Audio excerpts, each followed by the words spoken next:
We are on the verge of Zohran Mamdani, an avowed socialist engaged in Marxist theory who wants to defund the police, shut down prisons, legalize prostitution, raise taxes by $9 billion on New York. He wants to freeze the rent. He wants free busing, government-run grocery stores. This is who is on the verge of leading the financial capital of the world.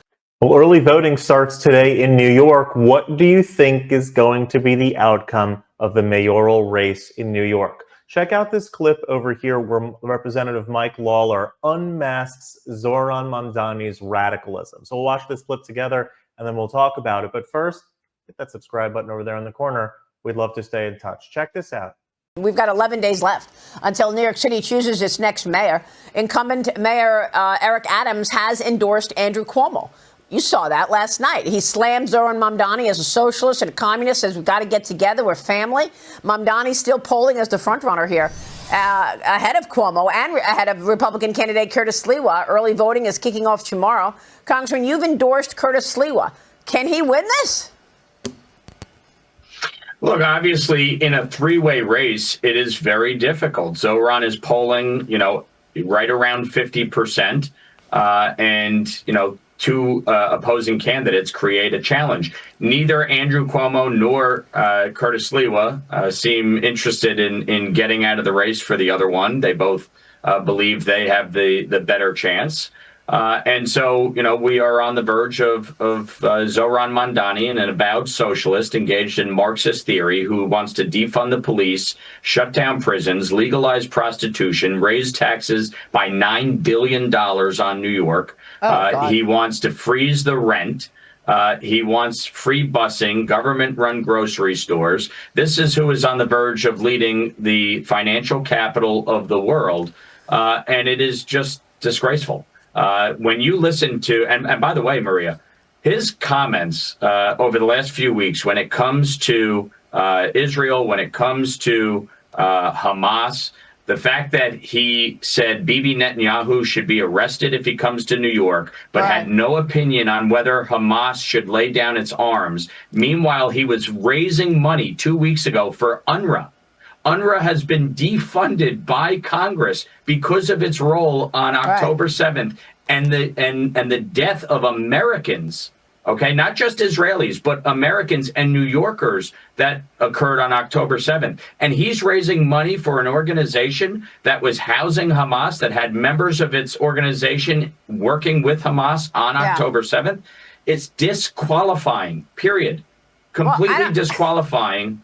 And yet he's on the verge of becoming mayor. And honestly, neither Curtis nor Andrew are putting the city first. Their egos have allowed them to be completely blinded by what we're facing. And this is where we are. It's unfortunate. Really so you're even complaining about Curtis's ego. Do you want Curtis to step aside, and will you get behind Andrew Cuomo then? They both have to look in the mirror. And if neither one of them, has a pathway, they gotta make a choice. If Andrew somehow is in a better position based on polling, Curtis has to look at that. But as it stands, neither one of them seem intent on doing it. So here we are. We're less than 2 weeks out. Early voting starts tomorrow. Right. And Zohran Mamdani looks on the verge of becoming mayor. By the way, I don't think your colleagues care. I think they're willing to sacrifice New York because it makes the Republicans look better come 2026. Am I right? Look, Zohran Mamdani will become the face of the Democratic Party. It's part of the reason why Hakeem Jeffries keeps tripping all over himself, trying to figure out a way not to endorse him, even though he knows he's kind of betwixt in between. The reason that Zohran Mamdani winning the primaries in New York is so troubling for many in the Jewish community is because not only are the things that he himself expresses, he has support for BDS, the boycott, divestment, and sanctions against Israel. He's called for the end to U.S. military aid to Israel. He accused Israel of apartheid.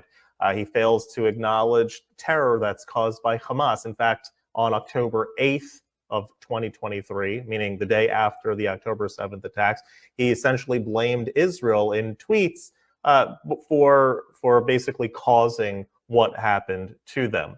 And so I think part of the reason that it's so jarring and alarming for some is the fact that it's not so much that he won the primary or even if he becomes the mayor, but I think there's another element to it that people are concerned that he is not getting elected despite the fact that he has these particular viewpoints. He's getting elected because he has these particular viewpoints. And that means that there are enough people in the area that is voting in New York City that hold to these beliefs. And these beliefs are not good beliefs. These beliefs are not in sync with Western civilization. Many of them, from his far radical left communistic views of the world, his anti-Semitic rhetoric that he has said in the past, all of those are not, it's not about him. It's about the fact that he is being elected because of those things, or that he's gaining popularity with those things. It's not like, okay, they're going to elect somebody and okay, he has these flaws in there. No, this is the reason he's getting elected. This is the reason that means that the city, the nature of the city seems to be going in that direction. And this has been something that has been on display since October 7th. Unfortunately, in New York City and other major cities, you find these demonstrations by these far left radical groups promoting their ideology, coming together on the Omnicause, and not promoting ideas that are particularly friendly. Forget only about not only to the Jewish community and Israel and things like that, but not in sync with some of the main values that create a stable society and form Western civilization. Something that we need to be aware of and concerned about.